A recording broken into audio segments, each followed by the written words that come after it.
Isipin ninyo ito, tuwing umaga, walang palya, nagigising kayo na may nakakairitang pakiramdam sa lalamunan.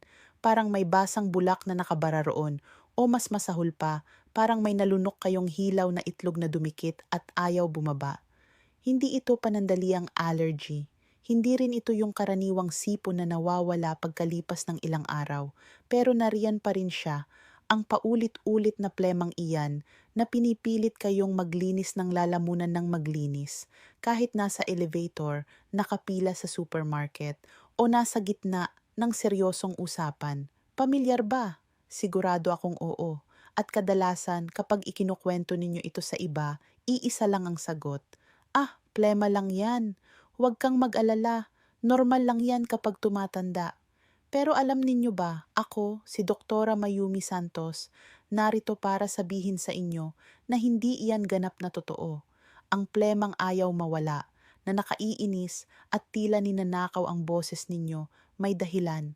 At hindi ito isang bagay na dapat ninyong tanggapin na lang basta-basta. Ngayon, bubuksan natin ang misteryo kung bakit kumakapit sa inyo ang plemang iyan at higit sa lahat, ibibigay ko sa inyo ang mga susi kung paano ito aalisin mula sa ugat nang hindi kailangang umasa sa makukulay na syrup na, aminin natin, kadalasan ay tinatakpan lang ang problema. Maghanda kayo dahil ang maririnig ninyo ngayon ay maaaring makapagpabago ng inyong buhay. Una sa lahat, kailangan nating linawin ang isang napakahalagang bagay. Ang mukus o sipon sa loob ng katawan ay hindi kaaway.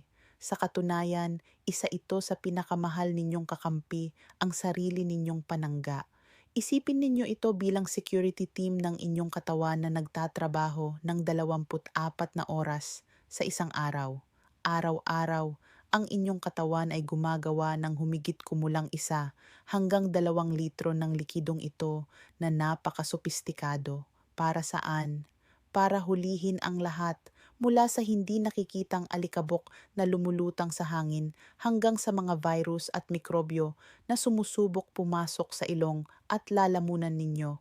Isa itong proteksyon na harang, isang natural na pampadulas na nagpapanatiling basa at maayos ang pag-andar ng inyong mga daanan ng hangin. Literal na ito ang unang linya ng depensa ng inyong immune system. Ang problema, mga kaibigan ko, ay hindi ang mukus mismo.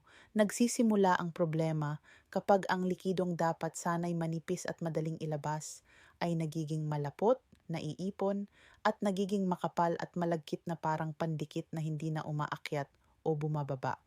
At habang tumatagal ang panahon, lalo na kapag umabot na sa edad na 50, 60 o 70, natural na hindi na ganoon kabilis at kaepektibo ang paggalaw ng mga likido sa katawan. Ang mga kalamnan na responsable sa paglunok ay medyo humihina. Ang mga lymphatic vessel ay maaaring gumagana na lamang sa humigit kumulang 70% ng kanilang pinakamainam na kapasidad. Dahil dito, anumang irritant ay nananatiling nakatrap sa halip na tahimik na mailabas. Ngayon, makinig kayong mabuti dahil ito ang numero unong sanhi ng paulit-ulit na plema na halos walang naghihinala. Narinig na ba ninyo ang tungkol sa silent reflux? Hindi natin pinag-uusapan ang karaniwang acid reflux na may kasamang matinding hapdi sa dibdib pagkatapos ng mabigat na pagkain. Iyan ang gastroesophageal reflux disease at oo, maaari rin iyong magdulot ng plema. Pero ang silent reflux ay mas tuso. Ito ay tinatawag na laryngopharyngeal reflux at isa itong tunay na chameleon. Ganito ang nangyayari. Ang asido ay umaakyat sa gabi o kahit sa araw nang hindi ninyo namamalayan. Ngunit hindi ito nagdudulot ng tipikal na hapdi dahil umaabot ito hanggang sa lalamunan, sa larynx at sa vocal cords na mas sensitibo sa asido kaysa sa esophagus. At dahil walang hapdi, walang malinaw na sakit, ang tanging senyales ay isang tuyong ubo pagbangon o iyong hindi mapigilang paglinis ng lalamunan bago pa man makainom ng unang tasa ng kape. At syempre, naroon ang malagkit na plema na parang nag-ugat na at ayaw nang umalis. Ang tiyan ninyo ay gumagawa ng pepsina, isang digestive enzyme. Kapag umaakyat ang asido, dala nito ang pepsina. Ang pepsinang ito ay umaakyat sa esophagus at dumidikit direkta sa vocal cords at sa lining ng lalamunan. Ang problema, kapag nasa acidic na kapaligiran, nagiging aktibo ang pepsina at nagsisimula nitong tunawin ang mismong mga selula ng inyong lalamunan. Kapag naramdaman ng lalamunan na ito ay inaatake, parang nasusunog sa microscopic na antas, pumapasok ito sa defensive mode. At ano ang ginagawa nito? Gumagawa ito ng mas marami pang mukus upang protektahan ang sarili. Ayon sa mga pag-aaral ng Mayo Clinic, natuklasan ng silent reflux sa hanggang 60% ng mga pasyenteng may chronic na plema, ngunit walang klasikong sintomas ng problema sa tiyan. Kaya kung napapansin ninyong mas madalas kayong maglinis ng lalamunan kapag yumuyuko para magtali ng sapatos o pagkatapos kumain ng maanghang na sarsa o kahit matapos uminom ng simpleng baso ng tubig na may lemon, malamang na ang reflux ang tahimik na nagpipinta ng inyong lalamunan ng plema. Ngayon naman, dumako tayo sa pangalawang sanhi, isa pang malaking tahimik na salarin, ang postnasal drip o ang pagdaloy ng sipon mula sa ilong pababa sa lalamunan. Kapag pinag-uusapan natin ang chronic sinusitis, kadalasan ang naiisip ng mga tao ay matinding sakit ng ulo na tumitibok, presyon sa mukha, o grabing baradong ilong. Pero ang totoo, hindi palaging ganoon kadramatiko ang pagpapakita ng chronic sinusitis. Minsan, at lalo na sa mga mas nakatatanda, ang tanging regalo nito ay baradong ilong tuwing gabi na hindi naman ganoon kalala para tuluyang hindi makahinga, pero sapat na para magsimula ang problema ng plema. Ganito ang eksena: hihiga kayo at makakatulog ng maayos. Ang inyong mga paranasal sinuses na maaring namamaga o gumagawa ng sobrang mukus ay unti-unting nagdadrain papunta sa likod ng inyong lalamunan. Para itong isang hindi nakikitang gripo na tuloy-tuloy ang patak, dahan-dahang nag-iiwan ng makapal na mukus sa lalamunan. Pagkagising ninyo, nariyan na naman iyon, ang malagkit na pakiramdam, ang plemang ayaw mawala. Karamihan sa aking mga pasyenteng mas may edad ay iniisip na simpleng sipon lang ito na tumagal ng lampas sa inaasahan. At ano ang ginagawa nila? Pumupunta sa botika at bumibili ng over-the-counter na antihistamine. Isang pagkakamali at malaking pagkakamali pa, dahil kahit maaaring pansamantalang patuyuin ng mga gamot na ito ang ilong, ang totoo ay lalo lamang nitong pinapalapot ang mukus na natitira. Ang resulta? Oo, maaaring mas kaunti ang mukus, pero mas malapot, mas malagkit, at mas mahirap ilabas. Ang susi sa problemang ito ay hindi ang pagpapatuyo, kundi ang paghuhugas at pagpapalabnaw. Ngayon naman, pag-usapan natin ang isang bagay na madalas nating hindi napapansin, ang mga gamot. Oo, iyong maliliit na tableta na iniinom natin araw-araw para manatiling malusog ay maaari ring, sa kabaligtaran, maging sanhi ng iritasyon sa lalamunan.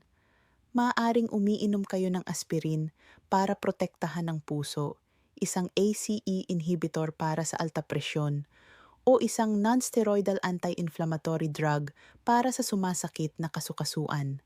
Ngunit marami sa mga gamot na ito ay may side effects na maaaring makaapekto sa maselang lining ng lalamunan o mas masahol pa, magpalala ng reflex na ubo at produksyon ng mucus. Halimbawa ang ACE inhibitors na karaniwan para sa hypertension. Ang mga gamot na ito, kahit napakabisa para sa puso, ay may kilalang side effect. Pinapataas nila ang isang substance sa katawan na tinatawag na bradykinin. At ang bradykinin, sa ilang tao, ang dahilan ng paulit-ulit na tuyong ubo na kadalasang may kasamang nakakairitang plema. At paano naman ang mga non-steroidal anti-inflammatory drugs tulad ng ibuprofen o naproxen? Binabawasan ng mga ito ang produksyon ng mga substance na tinatawag na prostaglandins. Bagamat maganda ito para mabawasan ang pamamaga at sakit, may ilang prostaglandins na nagsisilbing proteksyon ng tiyan. Kapag nabawasan ang mga proteksyong ito, maaaring tumaas ang posibilidad ng reflux mula sa tiyan, pati na iyong silent reflux na nabanggit natin kanina. Para itong isang paikot-ikot na problema. Hindi ko sinasabi na itigil ninyo ang inyong mga gamot. Huwag na huwag ninyong gagawin iyon nang walang payo ng doktor. Ang hinihiling ko lamang ay bago ninyo sisihin ang panahon o malas, repasuhin ninyo ang listahan ng inyong mga iniinom kasama ang inyong doktor. Minsan, simpleng pagbabago lang sa dosage, paglipat sa ibang gamot, o pagdagdag ng gastric protector ay maaaring magdala ng napakalaking pagbabago. Ngayon, pag-usapan natin ang isang bagay na talagang nakaaapekto sa ating lahat, ang hangin na ating nilalanghap at, kung minsan, ang usok na nakapaligid sa atin dahil sa nakasanayan o kapabayaan. Tinutukoy ko ang tabako, ang pagva-vape, pero pati na rin ang ibang pinagmumula ng iritasyon tulad ng mga kusinang dekahoy, mga aerosol na panlinis na ginagamit natin sa bahay, polusyon sa kapaligiran, at kahit ang pinong alikabok. Ang lahat ng irritants na ito ay may mapaminsalang epekto sa respiratory tract. Sinisira nila ang mga silya, ang maliliit na microscopic na buhok na nakabalot sa ating mga daanan ng hangin at siyang responsable sa pagwalis palabas ng mucus at mga particle sa pamamagitan ng kanilang ritmikong galaw. Sa edad na 50 pataas at lalo na kung matagal nang nalantad sa mga irritant, ang mga silya ay hindi na gumagana tulad ng dati. Naiipon ng mukus, nananatili itong nakadikit at hindi na mailabas ng maayos. Kung kayo ay naninigarilyo, bawat hit-hit, bawat maliit na paglanghap ng usok ay nagpaparalisa sa mga masisilang silya nang hindi bababa sa 45 minuto. Isa itong tuloy-tuloy at naiipong pinsala na, sa paglipas ng panahon, unti-unting sinisira ang likas na kakayahan ng katawan na linisin ang sarili nito. At syempre, hindi natin maaaring kalimutan ang tahimik na kakampi ng problemang ito, ang dehydrasyon o kakulangan sa sapat na tubig sa katawan. Kapag umiinom tayo ng mas mababa sa 1.5 litro ng tubig sa isang araw, ang mukus sa loob ng katawan ay literal na nagiging parang karamelo, kumakapal, nagiging malagkit at halos imposibleng maigalaw. Lalo na sa mga mas nakatatanda, napakahalaga ng sapat na hydration. Ang pangkalahatang gabay ay 30 mililitro ng likido kada kilo ng timbang ng katawan. Ibig sabihin, kung tumitimbang kayo ng 70 kilo, nangangailangan kayo ng mahigit kaunti sa 2 litro ng likido bawat araw. Napakahalaga na maayos ang pagka-hydrate ng inyong mukus upang madali itong mailabas nang hindi kailangang pilitin. Napag-usapan na natin ang mga karaniwang sanhi na kayang kontrolin, ngunit tungkulin ko bilang doktor na banggitin din ang mga babalang senyales. Kung ang plema ay may mabahong amoy, bulok o talagang masangsang, maaaring senyales ito ng mas seryosong bacterial infection. Kung mapapansin din ninyo na may bahid o hibla ng dugo sa plema, huwag kayong mag-atubili. Ang dugo sa plema ay hindi kailanman dapat ipagsawalang bahala. Maaari itong indikasyon ng mas malalim na impeksyon o, sa mga bihirang kaso, tumor. Isa pang babala ay kung kayo ay may lagnat na 38 degrees Celsius o mas mataas, lalo na kung may kasamang panginginig o pangkalahatang panghihina ng pakiramdam. At syempre, kung kayo ay pumapayat ng hindi naman nagda-diet, kung napapansin ninyong lumuluwag ang inyong mga damit ng walang malinaw na dahilan, isa itong sistemikong sintomas na nangangailangan ng agarang medikal na pagsusuri. At tandaan ang panuntunan ng 15 araw. Kung sa kabila ng pagsunod sa lahat ng rekomendasyong ibibigay ko, ang plema ay nagpapatuloy ng lampas sa 2 linggo at wala kayong nakikitang malinaw na pagbuti, oras na para gawin ang susunod na hakbang. Magpa-appointment sa inyong doktor. Huwag mag-self-diagnose, ngunit huwag din namang maghintay na lamang. Pakinggan ninyo ang inyong katawan at kumilos ng may pananagutan.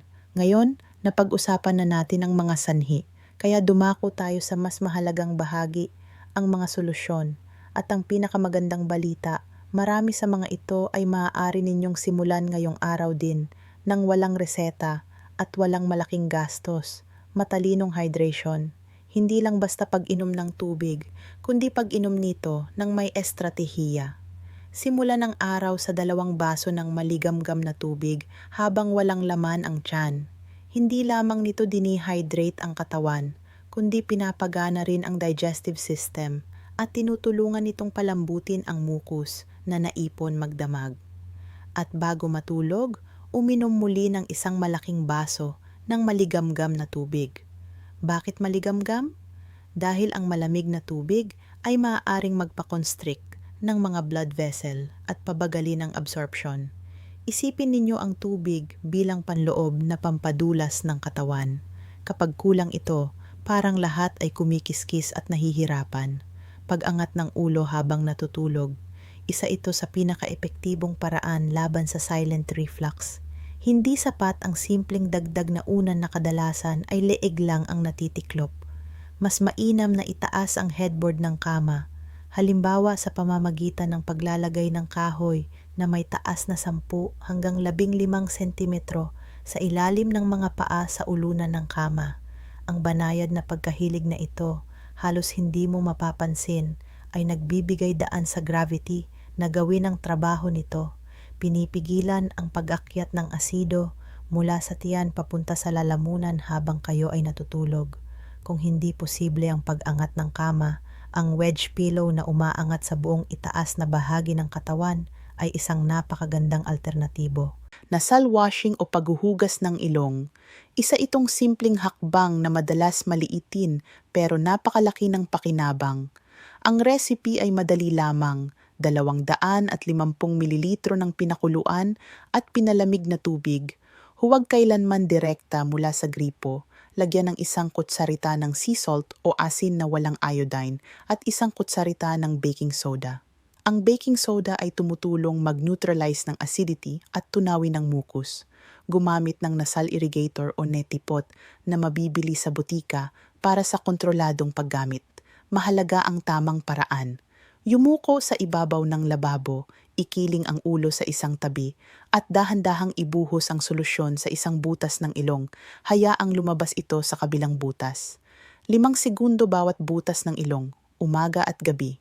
Hindi lamang nito nililinis at pinapalabnaw ang mucus, binabawasan din nito ang pamamaga at inaalis ang allergens at irritants. Para itong panloob na shower para sa inyong sinuses.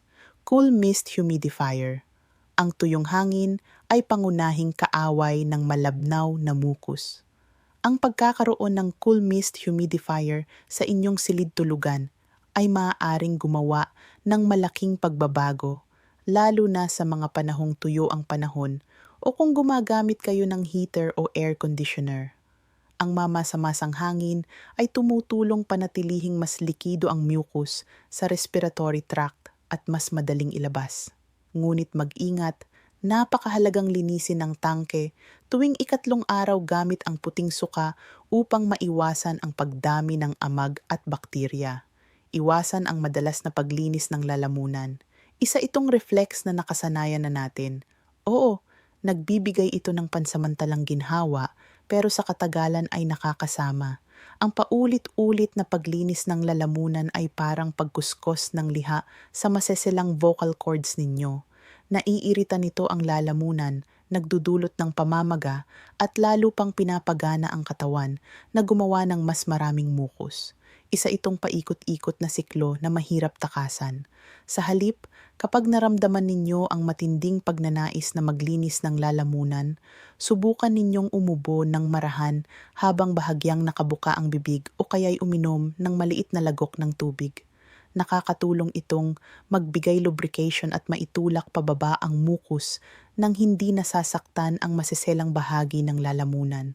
Magaan at planadong pagkain. Siguraduhin ang huling pagkain ninyo ay hindi bababa sa 3 oras bago matulog. Kapag binigyan ninyo ng sapat na oras ang tiyan para tunawin ang kinain, malaki ang nababawas sa posibilidad ng nocturnal reflux.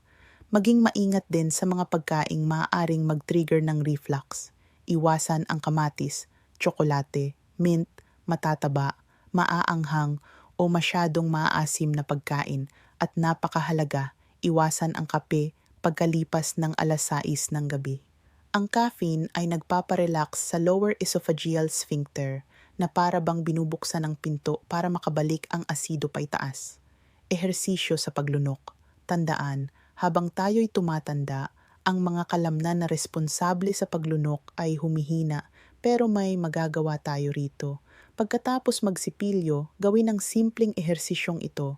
Lunukin ang laway ng may buong atensyon 10 beses, iniintindi ang bawat galaw. Pinapalakas nito ang mga kalamnan sa lalamunan at tumutulong pasiglahin ang lymphatic system na nagpapabuti sa pagdaloy ng mga likido at mukus. Maliit na gawain, pero malaki ang epekto kapag naging bahagi ng araw-araw na routine. Isang kapakipakinabang na supplement. Kung wala kayong kontraindikasyon at laging kumonsulta muna sa inyong doktor, lalo na kung kayo ay may hika o ulcer, ang 500 miligramo ng N-acetylcysteine na iniinom kalahating oras bago kumain o 1 oras matapos ang tanghalian ay maaaring makatulong ng malaki. Ang NAC ay isang makapangyarihang mucolytic. Ibig sabihin, tinutulungan nitong putulin ang mga bond ng mucus para maging mas malabnaw at mas madaling ilabas. Pinapalakas nito ang epekto ng nasal washing at tamang hydration para itong dagdag nakakampi sa laban ninyo kontra sa malagkit na plema. Ngayon naman, pag-usapan natin ang ilang karaniwang remedyo na sa kasamaang palad, hindi lang hindi epektibo, kundi maaari pang magpalala ng sitwasyon. Una sa listahan ang sikat na asukal na may lemon. Marami ang naniniwalang mabuti ito sa lalamunan, pero iba ang katotohanan. Ang asukal o sukrose ay may dehydrating effect. Gumagana ito sa pamamagitan ng prosesong tinatawag na osmosis, kung saan hinihigop nito ang tubig mula sa mga selula ng lalamunan. Ang resulta, mas tuyo at mas iritadong lalamunan at mas makapal at mas mahirap igalaw na mukus para itong pagtatangkang patayin ng apoy gamit ang gasolina. Mas mabuting iwasan ito. Isa pang klasikong paniniwala ay ang tungkol sa gatas. Sa siyentipikong pananaw, ang gatas ay hindi gumagawa ng mukus mula sa wala. Gayunpaman, ang casein, isang protina sa gatas, ay maaaring magdulot sa ilang tao ng pakiramdam na mas makapal ang mukus na mayroon na sila, lalo na kung sila ay dehydrated. Hindi ito dahil gumagawa ng dagdag na mukus, kundi dahil ang kasalukuyang mukus ay mas nararamdamang malapot at malagkit.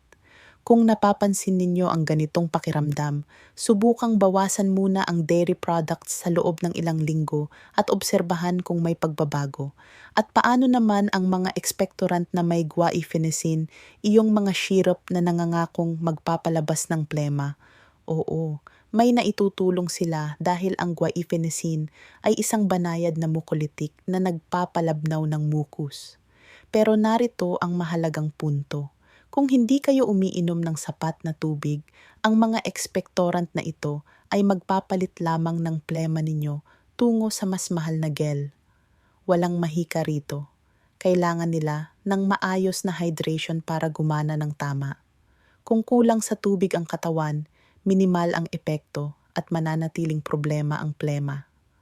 Hayaan ninyo akong ibahagi ang totoong kwento ni Ginang Julia, isang 68 taong gulang na babae na dumating sa aking klinika na halatang halata ang pagkadismaya. 8 buwan na raw siyang may tinatawag niyang hindi matapos-tapos na sipon. Nasubukan na niya ang lahat, mula sa pulot na may luya hanggang sa 3 linggong antibiotic, ngunit walang pangmatagalang ginhawa. Lubhang naapektuhan ang kalidad ng kanyang buhay. Nahihirapan siyang magsalita, palaging may pakiramdam ng discomfort at ang tuyong ubo ay gumagambala sa kanyang pagtulog. Nang siya'y aking suriin, nakita ko ang isang eksenang madalas ko nang makita. Namumula at iritado ang kanyang lalamunan, namamaga ang vocal folds at ang pinaka nakapagbigay linaw sa lahat, isang patak ng makapal at malagkit na mucus na nakadikit sa posterior pharyngeal wall, eksakto kung saan niya nararamdaman ang plema. Malinaw ang diagnosis. Si Ginang Julia ay may kombinasyon ng silent laryngopharyngeal reflux at post-nasal drip dulot ng chronic maxillary sinusitis na hindi naman nagdudulot sa kanya ng sakit ng ulo. Nadiskubre rin namin na siya ay umiinom ng anti-inflammatory para sa kanyang tuhod na lalo pang nagpapalala ng reflux. Ang plano na iminungkahi ko ay komprehensibo at iniangkop para sa kanya. Una, itinigil namin ang anti-inflammatory at pinalitan ng alternatibong hindi makaapekto sa kanyang tiyan. Pinayuhan ko siyang itaas ang headboard ng kanyang kama ng 10 sentimetro. Inirekomenda ko ang regular na nasal washing gamit ang saline solution na may diin sa tamang technique at binigyan ko siya ng N-acetylcysteine upang palambutin ang mukus. Ang resulta? Pagkalipas ng 21 araw, nakatanggap ako ng mensahe mula sa kanya na tunay na nagpasaya sa akin. Doktora, sabi niya, sa unang pagkakataon sa loob ng ilang buwan, hindi na ako nagigising dahil sa ubo. Malinis na ang lalamunan ko. Nabalik ni Ginang Julia ang kanyang boses, ang kanyang ginhawa, at higit sa lahat, ang kanyang pag-asa. Malinaw ang aral ng kwentong ito. Tukuyin ang tunay na sanhi. Huwag lang labanan ang sintomas. Ang plema ay hindi sakit, isa itong babala ng katawan na may kailangang bigyang pansin. Pakinggan ninyo ito, hanapin ang pinakaugat ng problema at makikita ninyo na mas malapit ang solusyon kaysa sa inaakala ninyo. Iminumungkahi ko sa inyo ang isang 72 oras na plano ng aksyon, isang maliit na personal na eksperimento na maaari ninyong simulan ngayong araw din. Maging consistent at obserbahan ninyo ang mga pagbabago. Araw isa, simula ng paglilinis. Sa umaga, bumili kayo ng saline solution o ihanda ang sarili ninyong timpla para sa nasal washing. Sa buong maghapon, siguraduhing makainom ng hindi bababa sa 2 litro ng maligamgam na tubig na hinati-hati sa buong araw. Sa gabi, gawin ang unang nasal wash bago matulog. At napakahalaga, matulog na bahagyang nakataas ang headboard ng kama. Kumain ng magaang hapunan at tiyaking ito ay hindi bababa sa 3 oras bago kayo humiga. Araw 2. Pagpapatibay ng mga bagong gawi. Dagdagan ang pag-inom ng likido hanggang 2.5 litro. Iwasan na ang kape pagkatapos ng tanghalian. Palitan ito ng maligamgam na chamomile tea o tsaang luya na walang asukal. Iwasan ang anumang pagkain na sa tingin ninyo ay nakaiirita. Ipagpatuloy ang nasal washing sa umaga at gabi, pati na ang pag-angat ng kama sa gabi. Gawin ang mga ehersisyo sa paglunok pagkatapos magsipilyo. Kung mayroon kayong humidifier, tiyaking malinis ito at buksan sa loob ng inyong silid-tulugan. Araw 3, pagdaragdag ng suporta. Kung wala kayong kontraindikasyon at nakonsulta na ninyo ang inyong doktor, idagdag ang 500 miligramo ng N-acetylcysteine pagkatapos ng tanghalian. Bigyang pansin ang nakasanayan ninyong paglinis ng lalamunan. Sa bawat pagkakataong maramdaman ninyo ang pagnanais na gawin ito, pigilan ninyo ang sarili. Sa halip, uminom ng kaunting tubig o umubo ng marahan. Pansinin ninyo ang inyong pakiramdam. May pagbabago ba sa lapot ng plema? Sa dalas ng paglinis ninyo ng lalamunan? Kung sa ika-4 na araw, matapos sundin ng maayos ang planong ito, wala pa rin kayong nakikitang malinaw na pagbabago o kung lumalala pa ang mga sintomas, panahon na para magpa-appointment sa isang espesyalista. Maaaring kailangan ninyo ng mas masusing pagsusuri mula sa isang otorhinolaryngologist na maaaring magrekomenda ng endoscopy ng lalamunan o CT scan ng paranasal sinuses upang makakuha ng eksaktong diagnosis. Huwag kayong madismaya. Nangangahulugan lamang ito na mas komplikado ng kaunti ang sanhi at nangangailangan ng mas ekspertong pagtingin. Kung umabot kayo sa bahaging ito ng video, malinaw na determinado kayong tuluyang makawala sa problemang dulot ng plema at lubos akong natutuwa roon. Kung nakatulong sa inyo ang impormasyong ito, maaari ninyo itong i-like at ibahagi sa inyong pamilya, sa mga kaibigan, o sa sinumang kilala ninyong tahimik na nagtitiis sa paulit-ulit na plema. Mas mahalaga pa rito, Ibahagi ninyo ang inyong karanasan, mga tanong o komento sa ibaba. Sinisikap kong mabasa at masagot ang mga ito sa lalong madaling panahon. Ang inyong pakikilahok ang nagpapalago sa komunidad na ito at tumutulong sa mas marami pang tao na makahanap ng praktikal at maaasahang impormasyon. Ang paulit-ulit na plema, mga kaibigan, ay hindi sumpa ng pagtanda. Isa itong mensahe, isang malinaw na senyales na may bahaging hindi balanse sa maselang mekanismo ng depensa ng inyong katawan. Ang magandang balita, kapag natukoy natin ang senyal na iyon, may magagawa tayo. Hindi ninyo kailangang tanggapin na lamang ang pang-araw-araw na abalang dulot nito.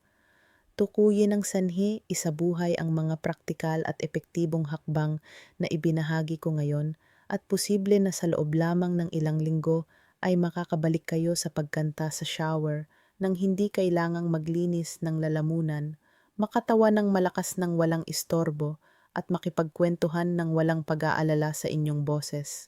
Tandaan ninyo ito palagi, ang kalusugan, ang kahangahangang orkestrang bumubuo sa ating katawan ay nagsisimula sa maingat na pakikinig sa mga bulong ng inyong lalamunan. Huwag ninyo itong balewalain, alagaan ninyo ito. Hanggang sa susunod na video, ako si Doktora Mayumi Santos at taus-puso kong hinihiling sa inyo ang isang malinis na lalamunan, malayang boses at isang buhay na hindi hinahadlangan ng plema. Hanggang sa muli.